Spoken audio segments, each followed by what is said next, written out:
A ver, cierra los ojos un momento e imagina un hombre con una fortuna tan absurda, tan descomunal. Sus diamantes no se contaban, se pesaban. Se pesaban. Literalmente, en básculas, como si fueran, no sé, papas. Órale. Estamos hablando de cofres del tamaño de un coche llenos de esmeraldas, rubíes, palacios por docenas, minas de oro y, claro, los diamantes más grandes del mundo. Un patrimonio que hoy, pues, haría ver a los millonarios actuales como principiantes, ¿no? Totalmente. Es una imagen de poder absoluto, casi de fantasía. Sí, el tipo de riqueza que uno asume que te compra el mundo entero, que te libera de cualquier preocupación humana. Exacto, esa es la expectativa. Pero ahora quédate con esa imagen y ponle encima esta otra que es la que a mí de verdad me vuela la cabeza. A ver. El mismo hombre, el Nizam de Hyderabad, uno de los soberanos más ricos de la historia, usaba la misma gorra de fez mugrienta por más de 30 años. ¡30 años! Se remendaba su propia ropa, comprada en mercados de pulgas. Y lo más increíble, y esto, ojo, lo detallan las fuentes que revisamos, es que se pasaba el día fumando colillas. ¡Colillas! Pero no las suyas, las recogía del suelo, de los ceniceros de sus invitados. Espera, colillas ajenas, neta, colillas ajenas. El hombre más rico del planeta. Y como dice una de las crónicas de forma, pues, brutal, ni siquiera el humo era suyo. Híjole, qué fuerte. Esa contradicción, esa locura, es el centro de lo que queremos desentrañar hoy. No es solo la anécdota de un avaro legendario, No, para nada. es usar su historia como un espejo para entender, pues la ironía de la riqueza y qué significa realmente poseer algo. Y es que esa es la pregunta clave, ¿no? ¿En qué momento tus posesiones te empiezan a poseer a ti? Justo. Porque aunque la historia del Nizam suena a un cuento de otra época, de un lugar exótico, el patrón de comportamiento es increíblemente actual. Sí, totalmente. Lo que vamos a explorar es esa delgada línea entre tener riqueza y ser prisionero de ella. Las fuentes sugieren algo muy potente, que la abundancia absoluta, en lugar de ser libertad, puede forjar cadenas más pesadas y brillantes. Oye, esa frase es buenísima. Cadenas más pesadas y brillantes. Ok, entremos en materia. Venga. Los contrastes es que no se pueden creer. Por un lado, tenía el diamante Jacob, una piedra del tamaño de un huevo de avestruz que usaba como pisapapeles. ¿De pisapapeles? No, bueno. Un pisapapeles. Y por otro, su vida diaria era de una austeridad que rayaba en la miseria. Se dice que comía en un plato de hojalata y que negociaba hasta el último centavo con la gente del mercado. Y lo más interesante es que las crónicas coinciden en que esto no venía de una filosofía de desapego, ¿sabes? No era un Marco Aurelio en la India. No, para nada. O sea, no había una virtud en su austeridad. No. La raíz de todo era una emoción mucho más visceral y, creo yo, mucho más común. Un miedo paralizante. Pánico. Miedo. Miedo a gastar, miedo a que se acabara, miedo a que esa montaña de oro se le escurriera entre los dedos. Vivía aterrado por la posibilidad de la pérdida. Exacto. Y es fundamental entender que esto va más allá de ser codo o tacaño.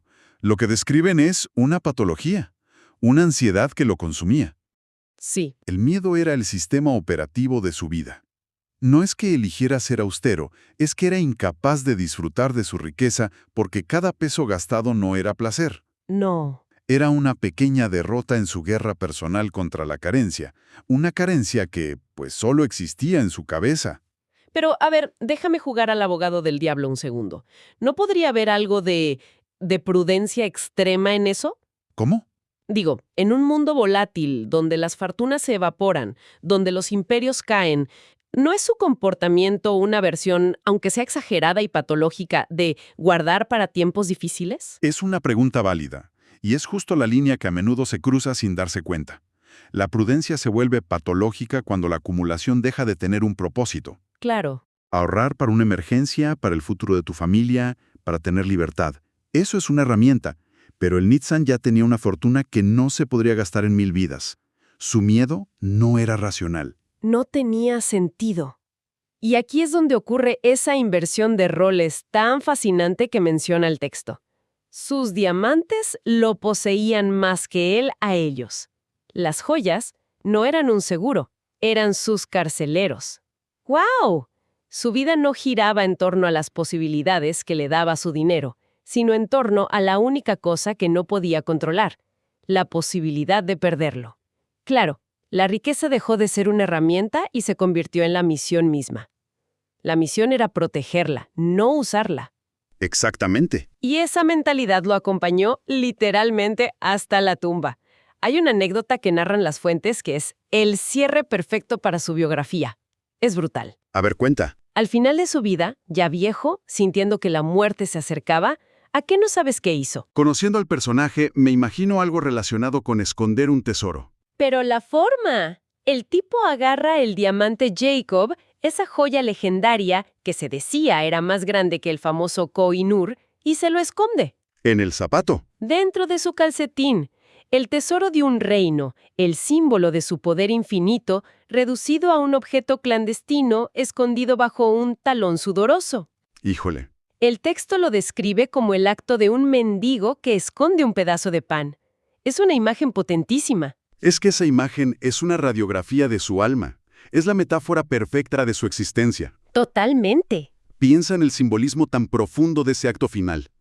El mayor emblema de su estatus no es exhibido con orgullo, no es legado a su pueblo. No. Es tratado como contrabando, como algo vergonzoso que hay que ocultar en el lugar más bajo y humilde del cuerpo. Como si le diera vergüenza o miedo que alguien más lo viera, que se lo quitaran en el último segundo. Justo.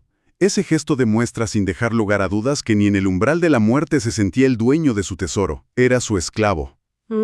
El diamante no era una fuente de seguridad para el más allá, no era un talismán de poder, era su última carga, su última obsesión. Sí. La ansiedad final no era sobre su legado o su vida, era ¿qué va a pasar con esta piedra?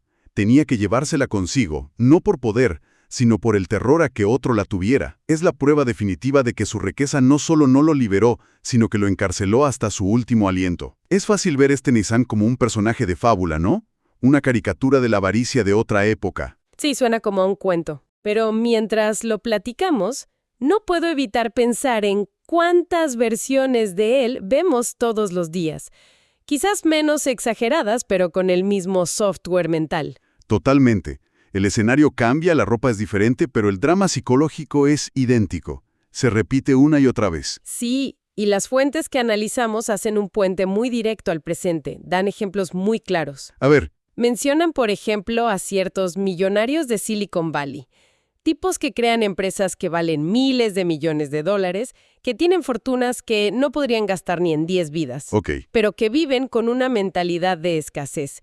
Se obsesionan con optimizar cada gasto, cuentan los centavos, se angustian por las fluctuaciones del mercado como si estuvieran a punto de quebrar. El famoso caso del fundador de una app de mensajería que, siendo ya multimillonario, seguía regateando el alquiler de su casa. Es el mismo patrón. Sí. La realidad de la abundancia no logra penetrar la mentalidad de la escasez. O pensemos en el ejemplo que dan de los influencers. Este me parece fascinante porque es una riqueza. De nuevo cuño, ¿sabes? Ah, claro. Proyectan una vida de lujo absoluto en redes sociales. Coches deportivos, mansiones, viajes en jets privados. Una fantasía de consumo sin límites. Sí. Pero las fuentes citan reportajes que revelan que, detrás de cámaras, muchos viven con una ansiedad brutal. Se privan de placeres sencillos, ahorran de forma compulsiva. ¡Claro! Ese es. Porque su fortuna no es como las minas del Nizam. Es increíblemente volátil, depende de la atención, del algoritmo, de la relevancia. Y ese es un punto clave y una evolución del síndrome del Nizam. El miedo del Nizam era a perder un activo tangible. Oro, diamantes, era algo que podía guardar en un cofre. Cierto, pero para el influencer la riqueza es la atención. Y la atención es mucho más efímera que el oro. No la puedes guardar en una bóveda. No, claro que no. El miedo no es solo a la pérdida, es a la irrelevancia. Esto genera una ansiedad, si cabe, aún más aguda. La necesidad de actuar la riqueza es constante, porque la actuación es lo que genera el ingreso. Es un círculo vicioso. ¡Qué fuerte eso! Actuar la riqueza. Es como si estuvieran encadenados a la imagen que ellos mismos crearon. Exacto. El coche de lujo no es para disfrutarlo, es parte del vestuario del personaje que tienen que interpretar 24/7. Y si dejan de interpretarlo, el personaje muere y con él la fuente de ingresos. Exactamente. Se convierten en curadores de un museo de su propio éxito, pero no pueden tocar nada. Esto nos lleva a la dicotomía central que plantea el análisis, que es la idea más importante de toda esta conversación. A ver. Hay dos tipos de hombres con oro: los que lo usan como herramienta y los que acaban convertidos en sirvientes de sus tesoros. El Nizam, el millonario tecnológico austero, el influencer ansioso, todos caen de cabeza en la segunda categoría. Son sirvientes de sus tesoros. Y es una distinción que parece simple, pero es la diferencia entre la libertad y una prisión dorada. Totalmente. Para el primer grupo, el dinero es un medio, para tener seguridad, para vivir experiencias, para ayudar a otros, para comprar tiempo. Es una palanca. Para el segundo, el dinero es el fin en sí mismo. Sí, el objetivo no es lo que el dinero puede hacer. El objetivo es el dinero. Y mantenerlo se vuelve una obsesión que canibaliza todo lo demás. Y eso plantea una pregunta bien incómoda, sobre todo en una cultura como la nuestra, que glorifica la acumulación de riqueza como, pues, la máxima señal de éxito, ¿no? Sí, claro. ¿Cómo sabe uno cuándo cruzó la línea? ¿En qué momento tu prudencia financiera se convierte en la ansiedad del Nizam? Él es un caso extremo, pero esa línea existe en una escala menor para cualquiera que acumula algo, sea dinero, estatus o poder. Ujú. Cuando tu herramienta empieza a darte órdenes a ti. Creo que las fuentes nos dan una pista brutal para responder a eso con la pregunta retórica que plantean al final. Es una especie de cachetada. A ver, ¿Qué diferencia hay entre un mendigo que junta colillas del suelo y un magnate que hace lo mismo por hábito o por miedo? esa pregunta te deja helado, porque la respuesta que insinúa el texto es igual de dura. Solo el tamaño del diamante en su zapato. ¡Wow! En el fondo, no hay ninguna diferencia. El comportamiento externo es idéntico y la psicología interna, la de la carencia, la del miedo, también lo es. La riqueza material no logró cambiar la pobreza espiritual. Y esa es la estocada final. El análisis de esa metáfora es la clave de todo. El diamante en el zapato, o cualquier fortuna acumulada sin la sabiduría para usarla, no es un trofeo de poder. No, al contrario, es un monumento a la impotencia. Es la prueba física de que se ha fracasado en la tarea más fundamental de la vida: convertir los recursos en bienestar, en una vida plena. Sí, Y la conclusión del texto sobre el destino del Nizam es implacable. durísima. Describe ese diamante no como su legado, sino como la piedra de molino que lo arrastró hasta el fondo de su propia avaricia. Hay que detenerse en esa imagen. Una piedra de molino. Es pesada, es una herramienta para triturar, para destruir. Su riqueza no fue un flotador que lo mantuvo a salvo. No le compró felicidad, ni paz, ni una buena vida. Fue de hecho el peso que lo hundió. La causa directa de su miseria. Exacto. La supuesta solución a todos los problemas fue el origen de su único y verdadero problema. O sea que al final, la historia del Nizam no es solo una curiosidad histórica, es una advertencia, una fábula muy real sobre el peligro de ganar el mundo y perder el alma, por decirlo de una forma muy clásica. Sin duda, nos obliga a preguntarnos para qué queremos lo que queremos. La idea que resuena en todo el análisis es esa frase, que es casi una sentencia. Abundancia sin disfrute no es fortuna, sino condena. Es la conclusión perfecta. Y creo que nos deja con un pensamiento final, una pregunta que podemos llevarnos y que expande esta idea más allá del dinero. A ver. Todo lo que hemos discutido distingue muy bien entre la riqueza como herramienta y la riqueza como amo. Ajá. La reflexión es esta. Si aceptamos esa premisa, ¿qué otros tesoros tenemos en la vida que corren el riesgo de convertirse en nuestros amos?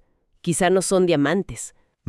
Claro. A lo mejor es un puesto de trabajo o un estatus profesional que defendemos con uñas y dientes hasta el punto de sacrificar la salud, la familia. El tiempo.